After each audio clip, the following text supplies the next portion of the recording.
السلام عليكم ورحمة الله وبركاته. اللهم صل وسلم وبارك على سيدنا محمد وعلى آله وصحبه وسلم. برحب بضيوف الجداد وبقول لهم نورتوني. صباح الخير أو مساء الخير على حسب ما الفيديو هتشوفيه. النهاردة إن شاء الله هنعمل مع بعض السمك المشوي كده بطريقة حلوة وسهلة وبسيطة وهيعجبك، وبصي شكله بيتكلم عن نفسه. وهنقدمه برضو بطريقة حلوة كده وبطريقة بسيطة ان شاء الله مع بعضينا. بس قبل اي حاجة كده نصلي على النبي ونذكر الله ونقول لا اله الا الله. معانا هنا التوابل بتاع السمك، اللي هي التتبيلة اللي هتطلعي اللي هتشوي السمك وهتحطيه عليها. معانا هنا قرن فلفل رومي، ومعانا هنا فلفل احمر حامي، ومعانا توم. طبعا لازم نضيف توم كتير علشان خاطر السمك بيحب التوم والكمون والتوابل زي ما انتوا عارفين، سواء مشوي او مقلي. التوابل بقى معانا هتبقى كمون، ملح، شطة. كان المفروض يبقى فيه كزبرة ناشفة ولكن للأسف مش عندي فحطيت اللي عندي. ومعانا هنا خل، ومعانا هنا عصير كام ليمونة كده عصرتهم وحطيتهم في الكوباية زي ما انت شايفة كده. هنضيف كله النهاردة ان شاء الله كده في الكبة مع بعض. هنضيف ايه في الكبة؟ هنضيف فيها الفلفل والثوم والتوابل كلها مع بعضيها، وهنحط كمان ربع كوباية من الخل. ده يا جماعه اللي هنشوي السمك هنطلعه من الشوي هنحطه في التتبيله دي، بتبقى ريحته جميله وطعمه حلو جدا جدا. زي ما انت شايفه كده هنعمله في الكبه وهنرجع نشوف هنعمل ايه. اهو عملناه كده في الكبه وفضيناه معانا اهوت في الطبق زي ما انت شايفه كده. دي الخلطه كلها يا جماعه اهي. ما حطيناش الليمون ليه في الكبه؟ الليمون لو حطيناه في الكبه كان مرر. اوعي تحطي الليمون في الكبه معاكي او في الخلاط لانه بيمرر معاكي بسرعه. حطينا هنا كوبايه الا ربع ميه، وحطينا هنا شويه عصير ليمون اهو، سيبنا حبه صغيرين وحطينا بقيه الكوبايه. طبعا والملح متملحه معانا، ولازم برضو تدوقي الملح بتاعها وتشوفيه علشان خاطر لما تحطي السمكايه تكون متملحه ومتبله بكل اي حاجه فيها. التتبيله دي هتعجبك جدا جدا. كده خلصنا تتبيلتنا. تعالي بقى نشوف السمك. السمك ده يا جماعه المقاس اللي هو مش كبير ومش صغير، المقاس الوسط، اللي هي بصي انا حطاها على ايدي وشايفاها اهو. ما بننضفش القشر بتاعها من بره، هو يا دوب بنفتح بطنها بس وبننضفها كويس تحت الحنفيه وبننقعها في ملح وفي حبه دقيق وكام عصره ليمونه كده مع بعض علشان خاطر الزفاره. القشر اللي بره ده احنا ما شلناهوش يا جماعه خالص، احنا يا دوب فتحنا بطنها بس وفتحنا بق السمكه كده وسيبنا الحنفيه الميه شغاله فيها عشان خاطر الخياشيم بتاعتها لو فيها اي حاجه، برضو رمله او طينه او اي حاجه من مكان البياعين وكده ننضفها حلو جدا جدا. ولازم الاكل يكون يا جماعه نضيف، ولازم تنضفي علشان خاطر ولادك او عشان خاطر نفسك او ايا كان اللي هياكل منه. هنا هنحط دي الردة البلدي بتاعتنا اهي، اللي احنا عاملينها من الدقيق، مش اللي احنا شارينها من عند العطار. طبعا لو مش موجودة عندك الردة دي ممكن تجيبي الردة اللي تعجبك او من عند العطار، طبعا بتبقى موجودة ومتوفرة كتير. بس دي الردة الناعمة بتبقى حلوة جدا جدا في الشوية، سواء كبدة بقى او سمك او اي حاجة. بنمسك السمك كده بنقلبه في الردة بقى زي ما انت شايفة كده اهو كله. ده السمك ده يا جماعة اللي هو التمانية بيجوا منه كيلو، 8 سمكات بيجوا كيلو. الصاج ده معانا مخصص للسمك بس، يعني ده الصاج ده للسمك بس. والصاج دوت نضيف على فكرة يا جماعة، مش عشان شكله كده، لا، بنغسله بننشفه كويس وبنشيله لحد لما نعمل فيه سمك مرة تانية. دوت بنعمل فيه سمك على طول، يعني دوت خاص بالاسماك ملوش دعوة بالمعجنات خالص. بتبدري كده السمك كله بحبة الردة كده، وبتيجي رشة حبة كده في الصاج علشان خاطر السمكية ما تلزقش معاكي. لازم حبة الردة دي يا جماعة علشان خاطر ما تلزقش معاكي اهو. هتقولي لي عشان الدخنة ومش لا، شغلي الشفاط، افتحي الشبابيك، حاولي تهوي. بس السمك ده صحي جدا جدا وخلي بالك هيعجبك وليه عشاقه في الاكل. بترصيه على الصاجة بالشكل دوت اهو. واول بس لما بيستوي معاكي بتبص تلاقي السمكه خلعت لوحدها، يعني السمكه هي ماسكه في الصاج ما تقلبيهاش، يبقى هي كده لسه بتاخد وتدي مع نفسها في السوا. ادي شكله اهوت بعد ما استوى. مرضتش اقلبه كده لما تشوفيه برضو معايا اهو. بصي ما شاء الله استوت عامله ازاي. وما تقوليليش محروق، علشان السمك المشوي هو بيبقى كده، وهو ما شاء الله ما كانش محروق ولا كان اي حاجه، كان طري وجميل بصراحه. اهي بتمسكي السمكية تقلبيها بالشكل ده على الجنب التاني اهو. اللي هتكون خلع معاكي دي اللي هتكون استوت، اللي ما تخلعش، اللي مش هتخلع معاكي دي هتكون لسه. بصي ما شاء الله اللهم بارك. حلو طبعا لو حد عندك يعني ممنوع من الزيوت، حلو جدا.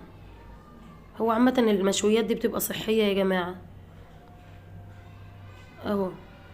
بصي دي خلعت معانا اهي ما شاء الله، مع ان لونها لسه ما استواش، بس خلعت معانا، مع ان ما شاء الله حجمها كبير عن السمك اللي معاها. بس طبعا هنسيبها شوية، يعني احنا مش هنطلعها على كده، لا هنسيبها لحد لما تستوي وتاخد معانا لون. ما شاء الله اللهم بارك. السمك يعني جميل جدا. موقفه السمك كده ليه؟ الظهر بتاع السمكايه لازم يكون مستوي. الحتت البيضه دي يا جماعه بتكون لسه نيه، وطبعا اعزكم الله بيبقى فيها كميه زفاره كتيره جدا، فطبعا دي بنستبعدها. لازم الاكل بتاعنا يكون زي بره واحسن من بره كمان. تعملي الاكل كده يعني بكل حب وود كده، بتلاقي الاكل سبحان الله طلع، وتسمي الله كده وانتي بتعملي الاكل بتلاقي فيه كميه بركه وكميه حلاوه رهيبه بصراحه اهو. بتوقفيها كده علشان خاطر برضو الحته البيضه دي بتستوي معاكي كده. معانا التشريبه بتاعتها اهو، او التتبيله. بتعمليها كده في التتبيله بتاعتها وبترصيها في الطبق. الطبق ده فيه حبه بقدونس من تحت كده، بيدي ريحه حلوه جدا جدا. وكمان لو في شبت معاكي او كزبره ضيفي اللي موجود عندك. كل الحاجات دي بتدي ريحه حلوه جدا للسمك وبتدي طعم على فكره اهو، زي ما انت شايفه كده. وما تحاوليش تسيبي السمكيه شويه كتار علشان ما تطرش منك وتتهري، لان اللي بتطلع من سخنه من النار على التتبيله دي بتسقطيها في التتبيله دي. ايوه كده. بتجي بقى واخده حبه كمان وبتجي حطاهم كده على وش السمك معاكي من التتبيله دي اهو.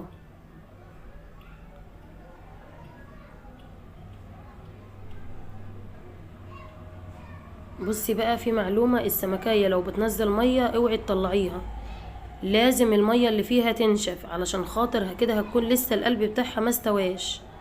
وبتوقفيها برضو كده على الحته اللي هي البيضه اللي زي ما قلتلك كده، توقفيها علشان خاطر تستوي معاكي، بتبقى حلوه جدا. وبتقلبي برضو الكميه اللي معاكي تاني، يعني تحاولي كده تعملي على طول اهو. بصي عشان هي لسه ما استوتش، فانا حبيت بس اوريكي الميه اللي نزلت من السمك اهو.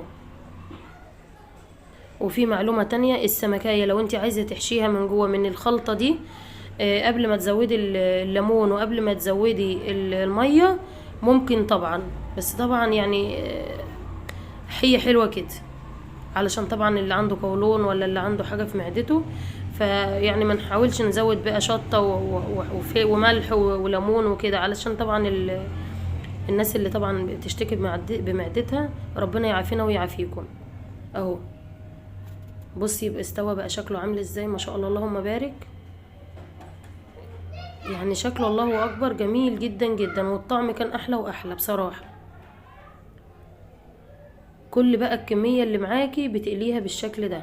انا حبيت بس اوريكي المقطع كله علشان خاطر برضه فيه ناس معانا انا عن نفسي كنت ما بحبش اشوي السمك، كنت بخاف لا يطلع ني معايا، فمره في مره اللهم بارك. يعني احنا مش بنتعلم اكيد من مره، طبعا كلنا بنعلم بعضنا يا جماعه، واكيد كلكم ستات بيوت شاطره ما شاء الله عليكم، ربنا يحسن ما بين ايدينا وايديكم يا رب. انا كنت احب اكل السمك بس ما كنتش احب اشويه، بس طبعا مره في مره اللي بقيت اعمله بقى ما شاء الله طالع جميل زي العسل زي ما انت شايفه كده. وانا اصلا بحب المقاس بتاع السمك ده الصغير ده، الحجم ده، يعني انا بحب الحجم ده سواء بقى في اي، يعني ما بحبش الاحجام الكبيره بصراحه في الاسماك الا المكاريل. هو المكاريل اللي بحب اجيب نوع منه كبير جدا كده السمك اتقلى معانا كله وبقى بالشكل اللي انت شايفاه دوت اهو. وعايزه اقولك يعني ما شاء الله ما شاء الله حلو جدا. وكان الكيلو منه رخيص مش غالي، كان الكيلو ب20 بصراحه يا جماعه. قدمنا جنبه سلطه خضراء وقدمنا جنبه رز وحبايه وحبايه اهو. وده كان غدانا النهارده، اللهم لك الحمد. لو عجبتك الوصفه بتاعتنا النهارده ما تنسينيش في دعوه حلوه وليكي اضعافها، واشتركي في القناه وفعلي زرار الجرس على الكل عشان كل لما انزل وصفه ينزل لك كل جديد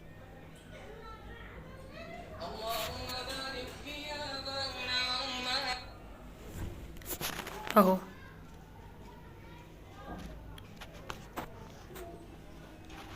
طبعا ما ننساش الخضار جنب السمك يا جماعة. وبعد السمك لازم تشربوا ليمون علشان خاطر اعراض البرد. لو حد مثلا عنده برد ولا حاجة، فده احنا بنقول يعني تحذيرات اللي بنعرفه بنقول عليه علشان خاطر كلنا ايه نوعي بعضينا. يلا اشوفكم على خير واشوفكم فيديو جديد، ويا رب الوصفة تكون النهاردة عجبكم، وبالله عليكم ما تنسوني في اللايك.